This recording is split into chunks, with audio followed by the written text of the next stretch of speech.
Most of right-wing media right now is hyper-focused on convincing Americans that we absolutely needed to take over the country of Venezuela, defending Trump's actions and making him sound like this great liberator, kind of like they did with George W. Bush in the early 2000s. But another part of conservative media is still hyper-focused on what they believe is some sort of massive child care fraud scheme taking place in the state of Minnesota among Somali immigrants. Now, as I've stated in previous segments, right now there exists this much evidence to back up all these claims, okay? This much. There is none. There is no hard evidence to actually suggest any of this is taking place.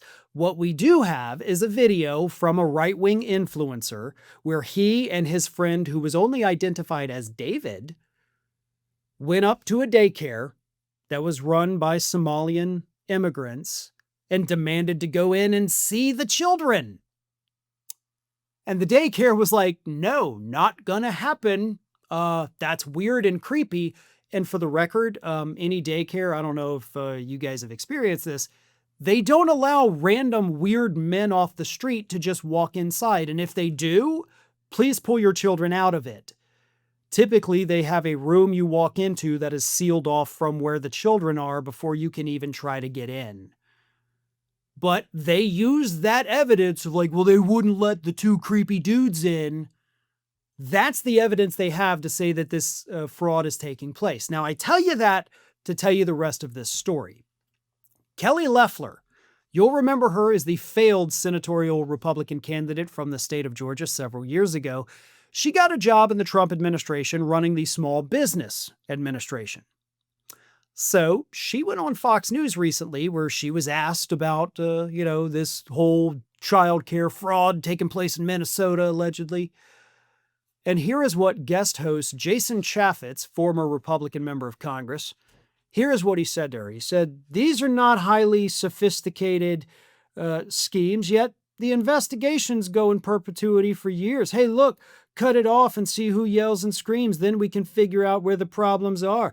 But for the ones that have been going on for years, there's got to be an acceleration to say, yeah, Monday, new year, new leaf. We're going to take care of business that, quite frankly, we should have taken care of last year.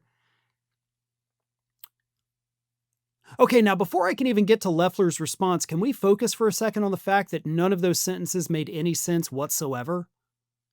Like, this is Jason Chaffetz, a former Republican representative in the U.S. House of Representatives, hosting a nationally, aired program on Fox News. And that whole paragraph is gibberish. Like, what I just read to you makes no sense. But Loeffler responded nevertheless, saying this. Well, you're absolutely right. This is a new day in the Trump administration. We had 4 years under the Biden administration where not only did they look the other way, but this is what the Democrat socialist welfare state looks like, where Democrat politicians look the other way. They know it helps them. It not only helps them with votes, but it helps them with campaign contributions. And we're going to be following the money in Minnesota. And we're not going to do what the last administration did, which is try to forgive fraudulent loans, look the other way, pardon people for committing crimes. And you can see an all-of-government approach in this, and it's going to be very different. Now, I want to focus on one specific thing that Loeffler just said. We're not gonna pardon people for committing crimes. Donald Trump, a convicted felon himself, is not gonna pardon people who committed crimes. That's crazy talk. We don't do that in the Trump administration, says Kelly Loeffler. Yeah, it's been almost a year since Donald Trump came back into office and immediately pardoned over 1,500 criminals involved in the Capitol riot. 1,500. 1,500. And then, of course, for those who may forget, in December, Trump pardoned former Honduran President Juan Orlando Hernandez, who was serving 45 years in federal prison after being convicted of taking bribes to allow the transport of 400 tons of cocaine to the U.S. Back in January, Trump pardoned Silk Road creator Ross Ulbricht, who was serving a life sentence after being convicted of a host of crimes that included narcotics distribution, money laundering, computer hacking, and engaging in a continuing criminal enterprise.